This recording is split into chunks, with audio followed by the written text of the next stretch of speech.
အားလုံးပဲမင်္ဂလာပါဖော်ဖော်အနန္တနိုင်မှ channel ရဲ့အကြချင်းတူလင်း online တို့ဆိုတဲ့စီစဉ်ကနေပြန်လဲကြိုဆိုလိုက်ပါတယ်ဒီနေ့မှလဲဂျာမန်ဘွန်ဒက်လီဂါ EFL semi final ပွဲစဉ်နဲ့အတူအီတလီစီးရီးပွဲစဉ်တွေကိုသုံးသက်ခန့်မှန်းရွေးချယ်ပေးလိုက်ပါတယ်မနေ့ကတပွဲကောင်းမှမှာပွဲကျွန်တော်ရဲ့မန်ပါတွေအားလုံးကိုလီဗာပူးဆင်ဂိုးပေါင်းအပေါ်နဲ့အရန်တပွဲကောင်းဒေါမွန်ဘော်ဒီပေးခဲ့ရမှာလီဗာပူးဆင်ကပွဲပြတ်ခတ်ပြီးဒေါမွန်ဘော်ဒီမှာတော့အပေါင်းပြခဲ့တယ်အရင်မန်မာဟောင်းတွေက9ရက်ဆက်တိုက်အပေါင်းပြခဲ့ပြီးမန်မာအစ်တွေက3ရက်ဆက်တိုက်အပေါင်းပြခဲ့တယ်ဒီနေ့မှလည်းတပွဲကောင်းမန်မာပွဲကစားကျင်သူများကျွန်တော်ရဲ့ Viber နံပါတ်အပေါင်း959 95368နှစ်18နှစ်ကိုလာအောင်ဆက်သွယ်ဆုံးခံမေးမြန်းနိုင်ပါတယ်အစီအစဉ်လေးမစခင်ဒီဗီဒီယိုဖိုင်ကြည့်နေချိန်မှာ like ကလေးမနှိပ်ရတဲ့ like ကလေးနှိပ်ထားပေးဖို့နဲ့ဘလုံးမဲ့ဝါသနာပိုင်းကျွန်တော်ရဲ့ channel လေးကို subscribe လေးလုပ်ထားပေးဖို့မေတ္တာရက်ခံအပ်ပါတယ်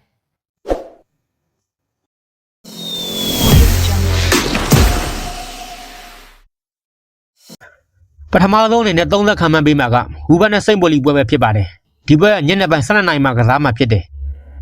ဒီနေ့တင်ဒီပွဲကတမ်စင်ရဖို့ရုန်းကန်ရမယ့်ပွဲစဉ်လည်းဖြစ်တယ်အေရှင်ဝူဘတ်က16ပွဲကစားထားပြီးရမယ့်15မှတ်နဲ့အဆင့်14မှရက်တည်နေပြီးဧည့်သည်စိန့်ပေါ်လီကလည်း15ပွဲကစားထားပြီးရမယ့်12မှတ်နဲ့အဆင့်19တန်းစင်းစုံထဲမှာရက်တည်နေတယ်အေရှင်ဝူဘတ်ရဲ့အိမ်ကွင်း10ပွဲကိုကြည့်လိုက်ရင်လည်းဒီဟာဒီအိမ်ကွင်းတပွဲတည်းသာနိုင်ထားပြီးနှစ်ပွဲတည်5ပွဲရှုံးနေထားပြီးအိမ်ခွဲတိုက်စစ်က73ကိုတွင်းထားပြီးခန်းစစ်က19ကိုပြန်ပေးထားရတယ်။အိမ်ခွဲကားတဲ့ဖော်မကောင်းပါဘူး။တပွဲတည်းသောအိမ်ခွဲနိုင်ပွဲကဒီဇင်ဘာလအစပွဲစဉ်73မှာဂျူနီယံဘာလင်ကိုအိမ်ခွဲမှာ3ဂိုးတကူနဲ့အနိုင်ကစားထားပြီးတပွဲတည်းသောအိမ်ခွဲနိုင်ပွဲလည်းဖြစ်တယ်။အေရှင်ဝူဘဲအိမ်ခွဲနောက်ဆုံး3ပွဲမှာလည်းလီဗာပူးဆင်ကိုအိမ်ခွဲမှာ3ဂိုးတကူနဲ့ရှုံးနေထားပြီးဂျူနီယံဘာလင်ကို3ဂိုးတကူနဲ့အနိုင်ကစားထားတယ်။ဖရိုင်းဘက်ကိုအပြန်အလှန်တွင်းဂိုးတွေနဲ့3ဂိုး2ဂိုးနဲ့ရှုံးနေထားပြီးတပွဲနိုင်2ပွဲရှုံးကစားထားတယ်ခုဒီဘက်မှာအေရှင်ဝူဘက်ကတလုံး90နိုင်ဂိုးပေါင်းစီ3လုံး90နိုင်ပေါက်တယ်ဒီဂိုးပေါင်းပေါက်ခြင်းနဲ့ဆိုရင်အေရှင်ဝူဘက်နောက်ဆုံးအိမ်ဝင်3ပွဲဆက်ဂိုးပေါင်းစီကြီးအောင်ထားတယ်အဲ့ဒီစိန့်မော်လီရဲ့ဒီဟာဒီအဝေးကွင်း10ပွဲကိုကြည့်လိုက်တော့အဝေးကွင်းမှာဝူဘက်လိုပဲအဝေးကွင်းတစ်ပွဲတည်းသာနိုင်ထားပြီးနှစ်ပွဲတည်း5ပွဲရှုံးနေထားတယ်စိန့်မော်လီရဲ့အဝေးကွင်းတိုက်စစ်က9ဟုတ်တည်းသာသွင်းထားပြီးခန်းစစ်က17ကိုပြန်ပေးထားရတယ်စိန့်ပေါ်လီလည်းအဝေးကွင်းကားဖောင်မကောင်းသလိုအဝေးကွင်းနောက်ဆုံး3ပွဲမှာလည်းဘိုင်ယန်မြူးတစ်ကို3ဂိုးတကူနဲ့ရှုံးနေထားပြီးကိုလုံးကတစ်ဖက်တကိုးစီသေးရင်နဲ့မိန်းကိုဂိုးမရှိသေးကစားထားပြီးနှစ်ပွဲသေးတစ်ပွဲရှုံးကစားထားတယ်စိန့်ပေါ်လီကအဝေးကွင်း2ပွဲဆက်အသေးကစားထားပြီးနောက်ဆုံးအဝေးကွင်း9ပွဲဆက်နိုင်ပွဲပြောက်ထားတယ်ကျွန်တော်ဒီပွဲမှာအေရှင်ဝူဘတ်ဘော်ဒီကိုရွေးချယ်ပါတယ်နောက်တစ်ပွဲကဟော်ဘန်ဟိန်းနဲ့မိုချန်ကာလာဘက်ပွဲပဲဖြစ်ပါတယ်ဒီပွဲက2နိုင်မှကစားမှဖြစ်တယ်အေဂျီဟော်ဘိုင်က15ပွဲကစားထားပြီးရမှ28မှတ်နဲ့အဆင့်6မှရက်တည်နေပြီးဒီဟာဒီဥပပဝင်ရဖို့ကြိုးစားနေရအသင်းလည်းဖြစ်တယ်။အင်္ဂလိပ်ပွဲကစားပြီးချိန်မှာ4ပွဲနိုင်3ပွဲရှုံးနေထားပြီးအင်္ဂလိပ်တိုက်စစ်က15ကိုတွေ့ထားပြီးခန်းစစ်က17ကိုပြန်ပေးထားရတယ်။အေဂျီဟော်ဘိုင်ရဲ့အင်္ဂလိပ်နောက်ဆုံး3ပွဲကိုကြည့်လိုက်တော့လိုက်စစ်ကို3ကိုတကိုအော်ဘက်ကို3ကိုဂိုးမရှိဟမ်ဘက်ကို4ကိုတကိုနဲ့အနိုင်ကစားထားပြီးအင်္ဂလိပ်နောက်ဆုံး3ပွဲဆက်အနိုင်ကစားထားပြီးအင်ကွင်းနောက်ဆုံး၄ပွဲဆက်ကြီးအောင်ထားတဲ့ဟော်ဘန်ဟင်းလည်းဖြစ်တယ်အခုဒီပွဲမှာအေရှင်ဟော်ဘန်ဟင်းကတလုံး90အနိုင်ဂိုးပေါင်းစီ3လုံးသေးပေါက်တယ်ဒီပွဲမှာရောအေရှင်ဟော်ဘန်ဟင်းကြီးထက်ပြီးအောင်နိုင်မှာမလားကျွန်တော်ကတော့ယုံကြည်တယ်ဒီပွဲမှာအေရှင်ဟော်ဘန်ဟင်းဘော်ဒီနဲ့ဂိုးပေါင်းအပေါ်ကိုရွေးချယ်ပါတယ်အဲ့လေမိုချန်ဂါလာဘက်ကလည်း16ပွဲကစားထားပြီးရမှတ်19မှတ်နဲ့အဆင့်30မှာရက်တည်နေတယ်ဒီဟာဒီမိုချန်ဂါလာဘက်ရဲ့အခြေသွင်းအရင်နှစ်တရလောက်မကောင်းတာတွေ့ရပြီးအရင်နှစ်တွေကအခုချိန်ဆိုရင်1-4မှာရက်တည်နေတယ်ဝချန်ကာလာဘဲဒီယာဒီအဝေးကွင်း9ပွဲမှာ3ပွဲနိုင်တပွဲတည်3ပွဲရှုံးနေထားပြီးတိုက်စစ်က10ကိုသွင်းထားပြီးခန်းစစ်က9ကိုပြန်ပေးထားရတယ်အဝေးကွင်းကားတော့ပေါ့အကောင်ကြီးမဟုတ်သလိုအရန်ကြီးအဆိုးတဲ့လည်းမပေါအောင်အဲ့လေမိုချန်ကာလာဘဲအဝေးကွင်းနောက်ဆုံး3ပွဲကိုကြည့်လိုက်ရင်လေအဝေးကွင်းမှာဟိုက်တန်ဟင်းကို3ကိုမရှိမိန်းကိုလည်းတကိုးကိုမရှိနဲ့အနိုင်ကစားထားပြီးဒေါမင်ကို2ကိုမရှိနဲ့ရှုံးနေထားပြီး2ပွဲနိုင်တပွဲရှုံးကစားထားတယ်နောက်တစ်ပွဲကကိုလိုနဲ့ဘိုင်ယန်မြူးနစ်ပွဲပဲဖြစ်ပါတယ်ဒီပွဲကလည်း2နိုင်မှကစားမှဖြစ်တယ်အေရှင်ကိုလုံးက16ပွဲကစားထားပြီးရမှတ်18မှတ်နဲ့အဆင့်17မှာရက်တည်နေပြီးအဲ့ဒီဘိုင်ယန်မြူးနစ်ဟာလည်းရမှတ်44မှတ်နဲ့ဇီယာထိတ်အဆင့်1မှာရက်တည်နေတယ်အေရှင်ကိုလုံးရဲ့အင်္ဂွေး9ပွဲကိုကြည့်လိုက်ရင်လည်း2ပွဲနိုင်2ပွဲတည်3ပွဲရှုံးနေထားပြီးအင်္ဂွေးတိုက်ဆက်က14ကိုသွင်းထားပြီးခန်းစစ်က17ကိုပြန်ပေးထားရတယ်အင်္ဂွေးတိုက်စစ်ကောင်းတယ်လို့အင်္ဂွေးခန်းစစ်ကလည်းဂိုးပြန်ပေးနေရတွေ့ရတယ်အင်္ဂွေးနောက်ဆုံး3ပွဲမှာလည်းကိုလုံး3-4 ဖရမ်ဘတ်ကိုလုံး1-1စိန့်ပေါ်လီကိုလုံး0-1ယူနီယံဘာလင်ဆိုပြီးတပွဲတည်2ပွဲရှုံးကစားထားတယ်အင်ကွင်းနောက်ဆုံး3ပွဲဆက်နိုင်ပွဲပြောက်ထားတဲ့အေရှင်ကိုလုံးလည်းဖြစ်တယ် အဲ့ဒီဘိုင်ယန်မြူနစ်ဟာလည်းဒီရာသီအဝေးကွင်း9ပွဲကစားထားပြီး6ပွဲနိုင်တပွဲတည်ရှုံးမမရှိကစားထားပြီးဘိုင်ယန်မြူနစ်ရဲ့အဝေးကွင်းတိုက်စစ်က24ဂိုးသွင်းထားပြီးခံစစ်က9ဦးတည်းသာပြန်ပေးထားရတယ်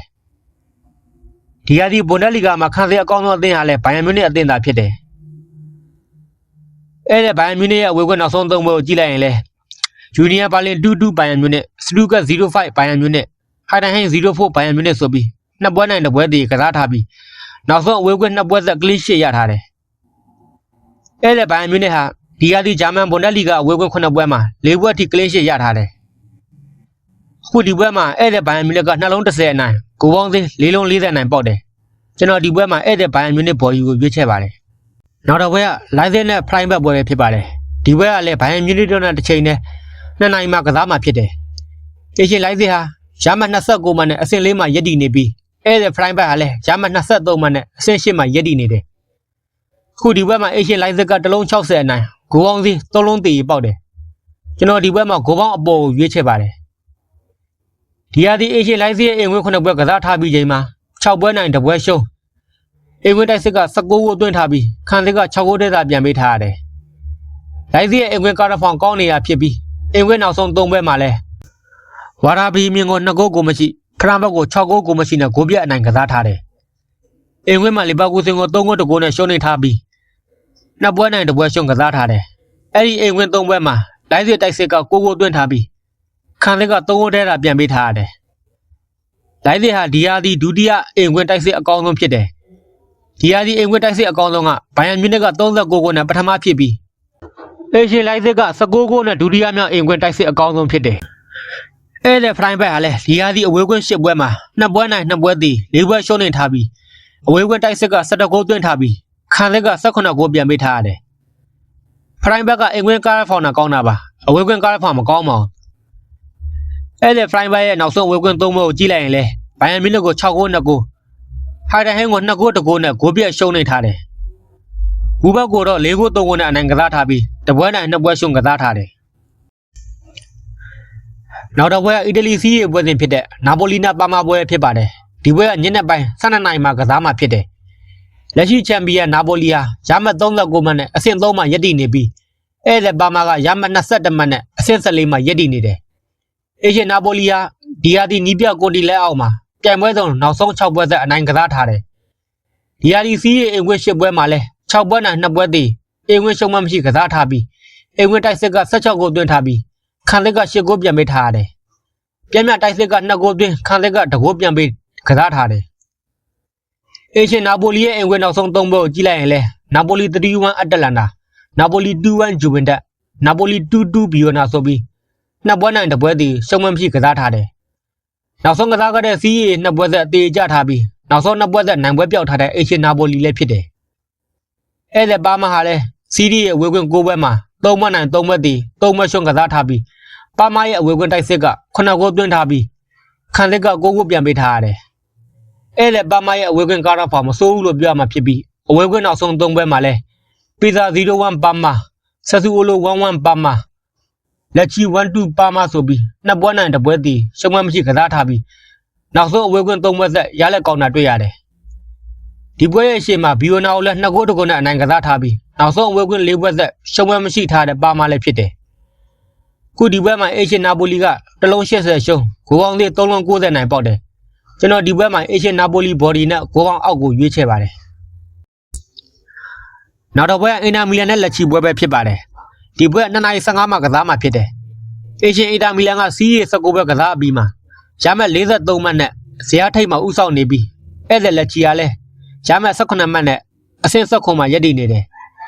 ဒီပွဲမှာအေရှင်အင်တာမီလန်က2လုံး30ရှုံးဂိုးပေါင်း3လုံး30ရှုံးပေါက်တယ်ကျွန်တော်ဒီပွဲမှာဂိုးပေါင်းအပေါ်ကိုရွေးချယ်ပါတယ